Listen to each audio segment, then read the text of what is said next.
Assalamu alaikum. Today we are going to be making 3 different styles of stitch markers. They're super easy, and if you love arts and crafts like I do, you might have a lot of this stuff at home. If not, you can get it at your local arts and crafts store. These are just some little bracelet clasps, and then these are little metal hoops. I don't know, they were in the jewelry aisle. They looked right. They looked like what I needed. I have some jewelry wire here, nothing special. Some scissors. I have some little pliers. I have no idea where my little jewelry pliers are, so we're using these monsters.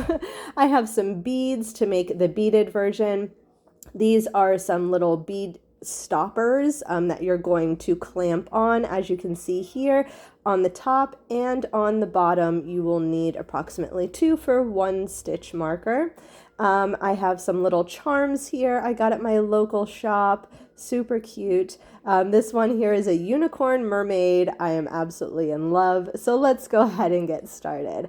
I am just opening up these little bracelet clasp here, and I took off one of the little crystal charms. I also undid my little unicorn mermaid, and I am grabbing the larger hoop. So now some of these might be a little bit tougher than others. I was able to open most of these with my hands, although I did make another one after this video, and I did have to use the pliers to open up the little hoop on one of the charms. But there you go. There is a cute little stitch marker. I'm going to show you how it looks on a 6mm 14-inch straight needle from Knit Picks. These are some of my favorite straight needles. I absolutely love them.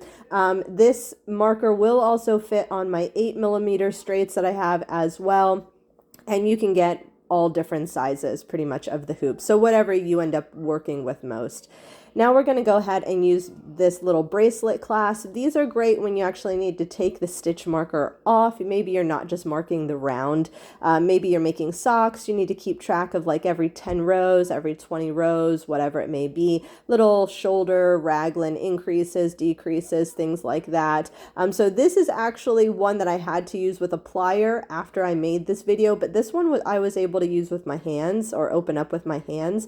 And you're pretty much just going to put it in the little hoop and then close it up, and bam, you have yourself just a little adorable stitch marker. And for the cost, I really think that it's worth it if you enjoy making these types of things. For the amount of money that you spend, you get so many more stitch markers than if you were to purchase them online. Unless you just, like supporting your local shop, then go ahead.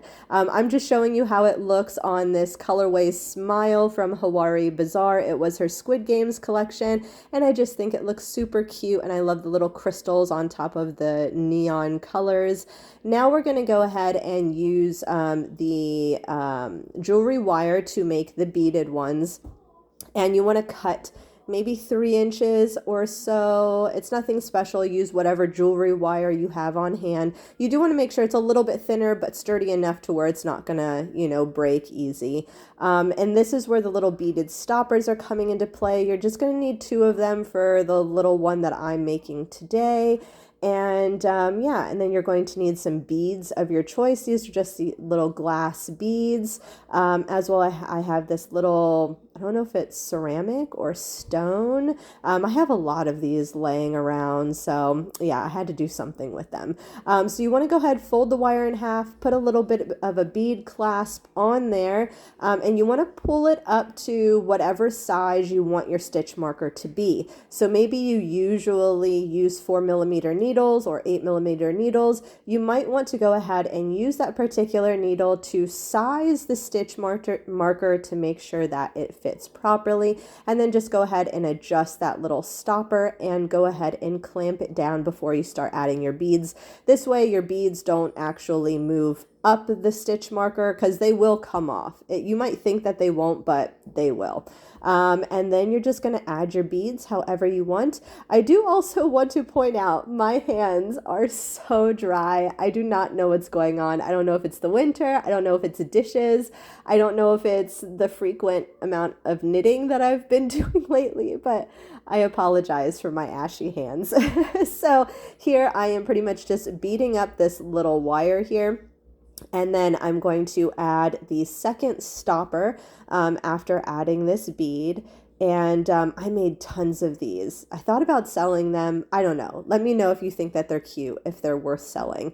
Yeah, so go ahead, add your little stopper, and then you are going to clamp this down. Again, you don't want your beads coming off. And then after this, you are going to cut off the remaining wire. Remaining wire. You want to cut off as close to that little bead stopper as possible, or else you do have the potential of having some little snaggy wire, and that will hook onto your yarn, and you don't want that. So cut that as short as possible. But bam, look at that. You are done. There is a cute little beaded stitch marker. And as you can see, I'm going to show it off here on these little straights. And it's as easy as that. 3 different types of stitch markers. Super cute, super affordable. And I hope you guys enjoyed and have fun making your little stitch markers. Like this video if you like it, and subscribe. Bye. Talk to you later.